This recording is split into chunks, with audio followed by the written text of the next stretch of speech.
শুভ শারদিয়া। আজ দ্বিতীয়া, এখন প্রায় বাজে 9টা সাড়ে 9টা নাগাদ। আমরা অফিস কাছারি সেরে বেরিয়ে পড়লাম প্রতিমা দর্শন করতে। তো আমাদের প্রথম যে প্যান্ডেল ভিজিট করছি সেটার নাম হচ্ছে নিউ টাউন সার্বজনীন দুর্গোৎসব সমিতি। এবছর এনাদের থিম হচ্ছে ক্লে কার্ট বা মাটির গাড়ি। তো সেই কনসেপ্টেই পুরো প্যান্ডেলটা বানানো আছে। তো প্যান্ডেলে বিভিন্ন খড় ক্লে ওয়ার্কের কাজ খুব সুন্দরভাবে করা। আমি এবার তোমাদের প্যান্ডেলটার সামনে নিয়ে যাচ্ছি। এবার তোমরা প্যান্ডেলটার ভেতর বিভিন্ন কাজকর্মগুলো দেখো আর আমার বলো কমেন্টে কেমন লাগলো।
নিউ টাউন সার্বজনীন দেখে আমরা এবার পৌঁছালাম হচ্ছে পিকে ব্লকের দুর্গাপুজোটা দেখতে। এই হচ্ছে প্যান্ডেল। এখনো মনে হয় প্রপারলি ঠিকভাবে কোনো লোকও নেই। দেখো একবার পুরো ফাঁকা সব জায়গা, বাইরে লাইটও জ্বালায়নি এখন অবধি। দেখি প্যান্ডেলটা ভেতরে ঠাকুরটা কেমন করেছে। এখানে সুন্দর লেখার ওপরে কাজ করা হয়েছে, ছোটোর ওপরে খুব ছিমছাম প্যান্ডেল। এখনো পুজোর ইনগ্রেশন হয়নি, তো তাই জন্যই লাইট ফাইটের সেরকমভাবে কাজ হয়নি। এই হচ্ছে প্রতিমা। আচ্ছা, ঠাকুরটা ভারী মিষ্টি হয়েছে। এনারা আবার ইতিহাস লিখিয়েছেন। হ্যাঁ, প্যান্ডেলটা সময় নিয়ে পড়তে হবে, অনেক ইতিহাস লেখা আছে আমাদের। বেশ ভালো, খুব সুন্দর। আমাদের তৃতীয় পূজা মণ্ডপ বিজে ব্লক সল্টলেকের। আগের বছর এরা আদি যোগীর থিম করেছিল, খুবই ফেমাস প্যান্ডেল ওটা। তো এবছর অনেকটা ভেরি সিমিলার প্যাটার্নে 40 ফুট লম্বা গৌতম বুদ্ধর একটা রক কার্ভিংয়ের ওপরে স্ট্যাচু করে প্যান্ডেলটা করেছে। প্যান্ডেলের সাইডে এখনও কাজকর্ম চলছে আর প্যান্ডেল এখনও ওপেন হয়নি। দ্বিতীয় রাতে প্রায় 9:30 10টার সময় প্যান্ডেল ওপেন নেই, বলছে কালকে ওপেন হবে। তো বাইরে দিয়ে যতটুকু আমি পারছি তোমাদেরকে প্যান্ডেলটা দেখানোর চেষ্টা করছি, কারণ উপায় তো নেই, যেহেতু বন্ধ আছে।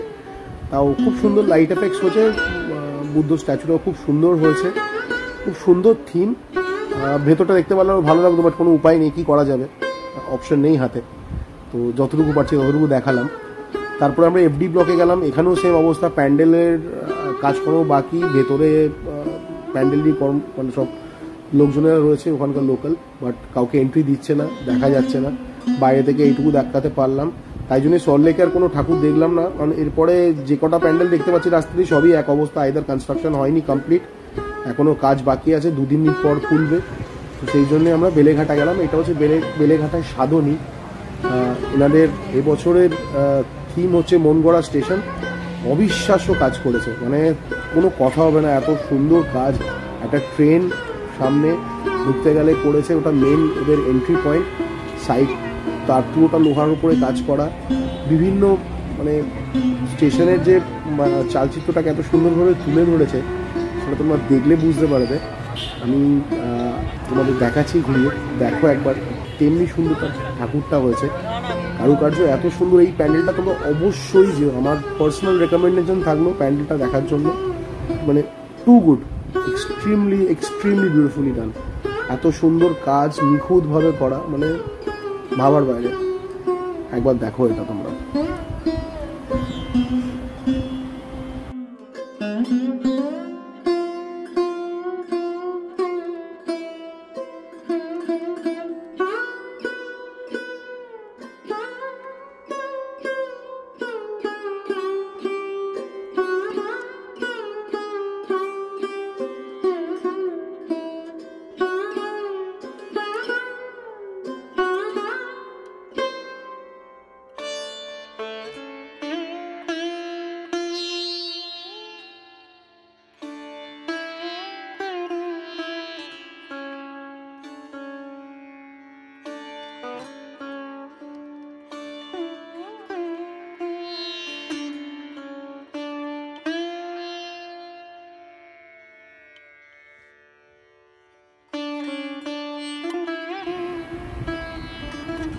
তারপরে আমরা চলে গেলাম বেলেঘাটা 33 পল্লী দেখতে।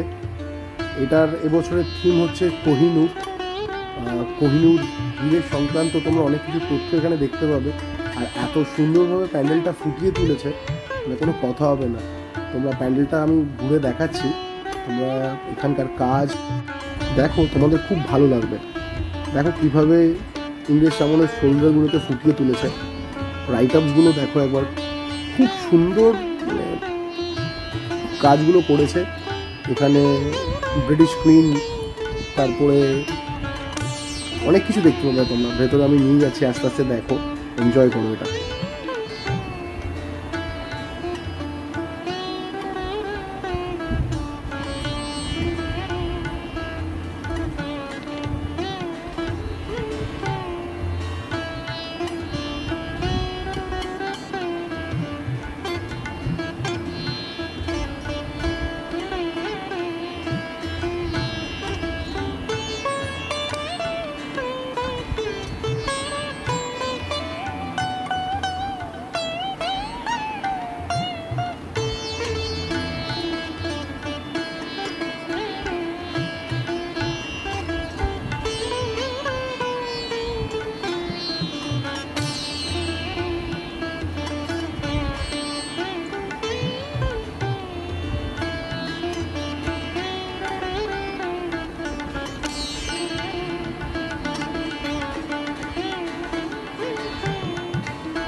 এটাই আমাদের আজকের লাস্ট পুজো প্যান্ডেল ভিজিট ছিল। তারপরে আমরা বাড়ি চলে আসি।